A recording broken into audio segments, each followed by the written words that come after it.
CM Siddaramaiah ಅವರಿಗೆ ಮೂಡ tension ದಿನದಿಂದ ದಿನಕ್ಕೆ ಹೆಚ್ಚಾಗ್ತಾ ಇದೆ ಅಂದ್ರೂ ಕೂಡ ತಪ್ಪಾಗೋದಿಲ್ಲ.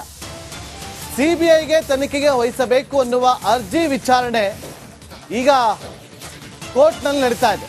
ಧಾರವಾಡ ಹೈಕೋರ್ಟ್ ಪೀಠದಲ್ಲಿ ವಿಚಾರಣೆ ಆರಂಭ ಆಗಿದೆ. ಸ್ನೇಹಮಯಿ ಕೃಷ್ಣ ದೂರದಾರ ಅವರು ಸಲ್ಲಿಸಿದಂತ ಅರ್ಜಿ ವಿಚಾರಣೆ ಈಗ ನಡೀತಾ ಇದೆ. ಮುಡಾ ಕೇಸ್ ಸಿಬಿಐಗೆ ನೀಡಬೇಕು ಅಂತೇಳಿ ಸ್ನೇಹಮಯಿ ಕೃಷ್ಣ ಅವರು ಅರ್ಜಿಯನ್ನ ಸಲ್ಲಿಸಿದ್ರು. ತನಿಖಾ ಪ್ರಗತಿ ವರದಿಯನ್ನ ಸಲ್ಲಿಸಿದಂತ ಲೋಕಾಯುಕ್ತ ಅಧಿಕಾರಿಗಳು, ಲೋಕಾಯುಕ್ತ ಎಸ್ಪಿ ಉದೇಶ್ ಅವರು ಸಲ್ಲಿಸಿರುವಂತಹ ತನಿಖಾ ಪ್ರಗತಿಯ ವರದಿ ಲೋಕಾಯುಕ್ತ ಎಸ್ಪಿ ಉದೇಶ್ ಅವರಿಂದ ಮುಚ್ಚಿದ ಲಕೋಟಿಯಲ್ಲಿ ವರದಿ ಸಲ್ಲಿಕೆ ಆಗಿದೆ. ಇಲ್ಲಿಯವರೆಗೂ ಏನೆಲ್ಲ ತನಿಖೆಯನ್ನ ಮಾಡಿದ್ದಾರೆ, ತನಿಖೆಯ ಸಂದರ್ಭದಲ್ಲಿ ಏನೆಲ್ಲ ಅಂಶಗಳು ಪತ್ತೆಯಾಗಿತ್ತು, ಇದೆಲ್ಲವನ್ನು ಕೂಡ ಕಂಪ್ಲೀಟ್ ಆಗಿ ಮುಚ್ಚಿದ ಲಕೋಟಿಯಲ್ಲಿ ಸೇರಿಸಿ ಅದನ್ನ ಕೋರ್ಟ್ಗೆ ಸಲ್ಲಿಸಿದ್ದಾರೆ.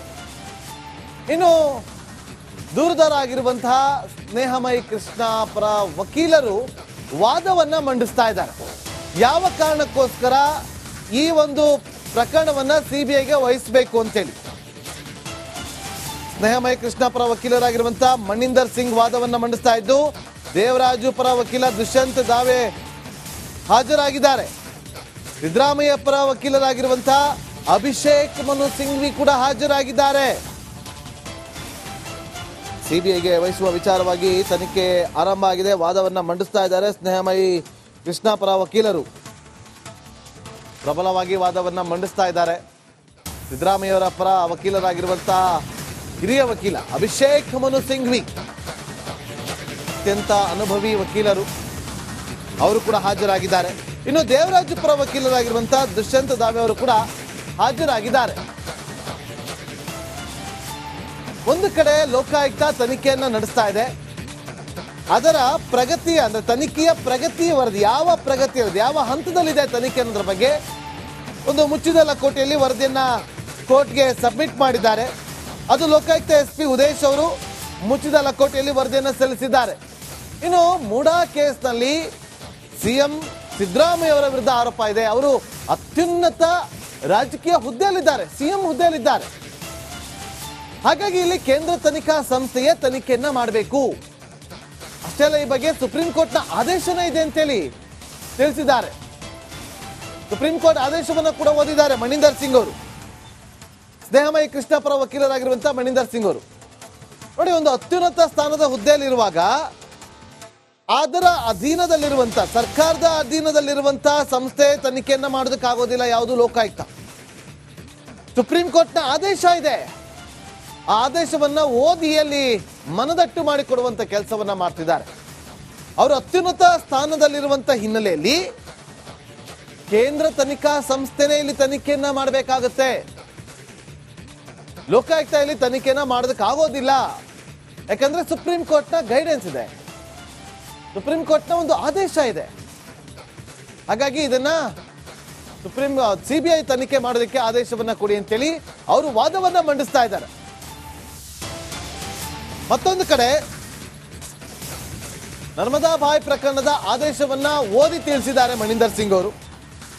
ಪ್ರಕರಣದಲ್ಲಿ ಸಿಬಿಐ ತನಿಖೆ ಅಗತ್ಯತೆ ಇದೆ ಅಂತೇಳಿ ಮನದಟ್ಟನ್ನ ಮಾಡಿಕೊಳ್ತಿದ್ದಾರೆ.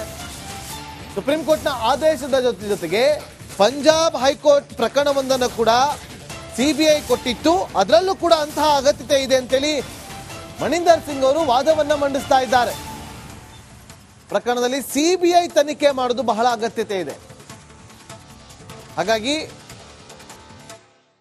ಸಿಎಂ ಸಿದ್ದರಾಮಯ್ಯ ಅವರಿಗೆ ಮೂಡಾ ಟೆನ್ಷನ್ ದಿನದಿಂದ ದಿನಕ್ಕೆ ಹೆಚ್ಚಾಗ್ತಾ ಇದೆ ಅಂದ್ರೂ ಕೂಡ ತಪ್ಪಾಗೋದಿಲ್ಲ. ಸಿಬಿಐಗೆ ತನಿಖೆಗೆ ವಹಿಸಬೇಕು ಅನ್ನುವ ಅರ್ಜಿ ವಿಚಾರಣೆ ಈಗ ಕೋರ್ಟ್ನಲ್ಲಿ ನಡೀತಾ ಇದೆ. ಧಾರವಾಡ ಹೈಕೋರ್ಟ್ ಪೀಠದಲ್ಲಿ ವಿಚಾರಣೆ ಆರಂಭ ಆಗಿದೆ. ಸ್ನೇಹಮಯಿ ಕೃಷ್ಣ ದೂರದಾರ ಅವರು ಸಲ್ಲಿಸಿದಂತ ಅರ್ಜಿ ವಿಚಾರಣೆ ಈಗ ನಡೀತಾ ಇದೆ. ಮುಡಾ ಕೇಸ್ ಸಿಬಿಐಗೆ ನೀಡಬೇಕು ಅಂತೇಳಿ ಸ್ನೇಹಮಯಿ ಕೃಷ್ಣ ಅವರು ಅರ್ಜಿಯನ್ನ ಸಲ್ಲಿಸಿದ್ರು. ತನಿಖಾ ಪ್ರಗತಿ ವರದಿಯನ್ನ ಸಲ್ಲಿಸಿದಂತಹ ಲೋಕಾಯುಕ್ತ ಅಧಿಕಾರಿಗಳು, ಲೋಕಾಯುಕ್ತ ಎಸ್ಪಿ ಉದೇಶ್ ಅವರು ಸಲ್ಲಿಸಿರುವಂತಹ ತನಿಖಾ ಪ್ರಗತಿಯ ವರದಿ ಲೋಕಾಯುಕ್ತ ಎಸ್ಪಿ ಉದೇಶ್ ಅವರಿಂದ ಮುಚ್ಚಿದ ಲಕೋಟಿಯಲ್ಲಿ ವರದಿ ಸಲ್ಲಿಕೆ ಆಗಿದೆ. ಇಲ್ಲಿಯವರೆಗೂ ಏನೆಲ್ಲ ತನಿಖೆಯನ್ನ ಮಾಡಿದ್ದಾರೆ, ತನಿಖೆಯ ಸಂದರ್ಭದಲ್ಲಿ ಏನೆಲ್ಲ ಅಂಶಗಳು ಪತ್ತೆಯಾಗಿತ್ತು, ಇದೆಲ್ಲವನ್ನು ಕೂಡ ಕಂಪ್ಲೀಟ್ ಆಗಿ ಮುಚ್ಚಿದ ಲಕೋಟೆಯಲ್ಲಿ ಸೇರಿಸಿ ಅದನ್ನ ಕೋರ್ಟ್ಗೆ ಸಲ್ಲಿಸಿದ್ದಾರೆ. ಇನ್ನು ದೂರದವರಾಗಿರುವಂತಹ ಸ್ನೇಹಮಯಿ ಕೃಷ್ಣ ಪರ ವಕೀಲರು ವಾದವನ್ನ ಮಂಡಿಸ್ತಾ ಇದ್ದಾರೆ. ಯಾವ ಕಾರಣಕ್ಕೋಸ್ಕರ ಈ ಒಂದು ಪ್ರಕರಣವನ್ನ ಸಿಬಿಐಗೆ ವಹಿಸಬೇಕು ಅಂತೇಳಿ ಸ್ನೇಹಮಯಿ ಕೃಷ್ಣ ಪರ ವಕೀಲರಾಗಿರುವಂತಹ ಮಣಿಂದರ್ ಸಿಂಗ್ ವಾದವನ್ನ ಮಂಡಿಸ್ತಾ ಇದ್ದು, ದೇವರಾಜು ಪರ ವಕೀಲ ದುಷ್ಯಂತ್ ದಾವೆ ಹಾಜರಾಗಿದ್ದಾರೆ. ಸಿದ್ದರಾಮಯ್ಯ ಪರ ವಕೀಲರಾಗಿರುವಂತಹ ಅಭಿಷೇಕ್ ಮನು ಸಿಂಘ್ವಿ ಕೂಡ ಹಾಜರಾಗಿದ್ದಾರೆ. ಸಿಬಿಐಗೆ ವಹಿಸುವ ವಿಚಾರವಾಗಿ ತನಿಖೆ ಆರಂಭ ಆಗಿದೆ. ವಾದವನ್ನ ಮಂಡಿಸ್ತಾ ಇದ್ದಾರೆ ಸ್ನೇಹಮಯಿ ಕೃಷ್ಣ ಪರ ವಕೀಲರು. ಪ್ರಬಲವಾಗಿ ವಾದವನ್ನ ಮಂಡಿಸ್ತಾ ಇದ್ದಾರೆ. ಸಿದ್ದರಾಮಯ್ಯವರ ಪರ ವಕೀಲರಾಗಿರುವಂತಹ ಹಿರಿಯ ವಕೀಲ ಅಭಿಷೇಕ್ ಮನು ಸಿಂಘ್ವಿ, ಅತ್ಯಂತ ಅನುಭವಿ ವಕೀಲರು, ಅವರು ಕೂಡ ಹಾಜರಾಗಿದ್ದಾರೆ. ಇನ್ನು ದೇವರಾಜು ಪರ ವಕೀಲರಾಗಿರುವಂತಹ ದುಷ್ಯಂತ್ ದಾವೆ ಅವರು ಕೂಡ ಹಾಜರಾಗಿದ್ದಾರೆ. ಒಂದು ಕಡೆ ಲೋಕಾಯುಕ್ತ ತನಿಖೆಯನ್ನ ನಡೆಸ್ತಾ ಇದೆ. ಅದರ ಪ್ರಗತಿ ಅಂದ್ರೆ ತನಿಖೆಯ ಪ್ರಗತಿ ವರದಿ ಯಾವ ಪ್ರಗತಿ ಇರೋದು, ಯಾವ ಹಂತದಲ್ಲಿದೆ ತನಿಖೆ ಅನ್ನೋದ್ರ ಬಗ್ಗೆ ಒಂದು ಮುಚ್ಚಿದ ಲಕೋಟೆಯಲ್ಲಿ ವರದಿಯನ್ನ ಕೋರ್ಟ್ಗೆ ಸಬ್ಮಿಟ್ ಮಾಡಿದ್ದಾರೆ. ಅದು ಲೋಕಾಯುಕ್ತ SP ಉದೇಶ್ ಅವರು ಮುಚ್ಚಿದ ಲಕೋಟೆಯಲ್ಲಿ ವರದಿಯನ್ನು ಸಲ್ಲಿಸಿದ್ದಾರೆ. ಇನ್ನು ಮೂಡಾ ಕೇಸ್ನಲ್ಲಿ ಸಿಎಂ ಸಿದ್ದರಾಮಯ್ಯ ಅವರ ವಿರುದ್ಧ ಆರೋಪ ಇದೆ. ಅವರು ಅತ್ಯುನ್ನತ ರಾಜಕೀಯ ಹುದ್ದೆಯಲ್ಲಿದ್ದಾರೆ, ಸಿಎಂ ಹುದ್ದೆಯಲ್ಲಿದ್ದಾರೆ.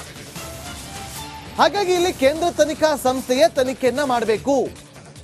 ಅಷ್ಟೇ ಅಲ್ಲ, ಈ ಬಗ್ಗೆ ಸುಪ್ರೀಂ ಕೋರ್ಟ್ನ ಆದೇಶನೇ ಇದೆ ಅಂತೇಳಿ ತಿಳಿಸಿದ್ದಾರೆ.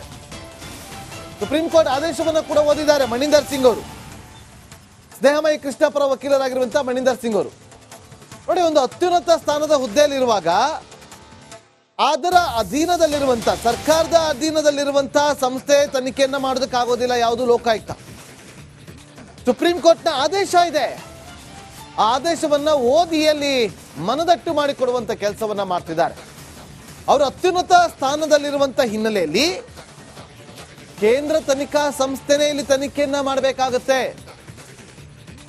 ಲೋಕಾಯುಕ್ತ ಇಲ್ಲಿ ತನಿಖೆನ ಮಾಡೋದಕ್ಕಾಗೋದಿಲ್ಲ. ಯಾಕಂದ್ರೆ ಸುಪ್ರೀಂ ಕೋರ್ಟ್ನ ಗೈಡೆನ್ಸ್ ಇದೆ, ಸುಪ್ರೀಂ ಕೋರ್ಟ್ನ ಒಂದು ಆದೇಶ ಇದೆ. ಹಾಗಾಗಿ ಇದನ್ನ ಸಿಬಿಐ ತನಿಖೆ ಮಾಡೋದಕ್ಕೆ ಆದೇಶವನ್ನ ಕೊಡಿ ಅಂತೇಳಿ ಅವರು ವಾದವನ್ನ ಮಂಡಿಸ್ತಾ ಇದ್ದಾರೆ. ಮತ್ತೊಂದು ಕಡೆ ನರ್ಮದಾ ಭಾಯ್ ಪ್ರಕರಣದ ಆದೇಶವನ್ನ ಓದಿ ತಿಳಿಸಿದ್ದಾರೆ ಮಣಿಂದರ್ ಸಿಂಗ್ ಅವರು. ಪ್ರಕರಣದಲ್ಲಿ ಸಿಬಿಐ ತನಿಖೆ ಅಗತ್ಯತೆ ಇದೆ ಅಂತೇಳಿ ಮನದಟ್ಟನ್ನ ಮಾಡಿಕೊಳ್ತಿದ್ದಾರೆ. ಸುಪ್ರೀಂ ಕೋರ್ಟ್ನ ಆದೇಶದ ಜೊತೆಗೆ ಪಂಜಾಬ್ ಹೈಕೋರ್ಟ್ ಪ್ರಕರಣವೊಂದನ್ನು ಕೂಡ ಸಿಬಿಐ ಕೊಟ್ಟಿತ್ತು, ಅದರಲ್ಲೂ ಕೂಡ ಅಂತಹ ಅಗತ್ಯತೆ ಇದೆ ಅಂತೇಳಿ ಮಣಿಂದರ್ ಸಿಂಗ್ ಅವರು ವಾದವನ್ನ ಮಂಡಿಸ್ತಾ ಇದ್ದಾರೆ. ಪ್ರಕರಣದಲ್ಲಿ ಸಿಬಿಐ ತನಿಖೆ ಮಾಡೋದು ಬಹಳ ಅಗತ್ಯತೆ ಇದೆ. ಹಾಗಾಗಿ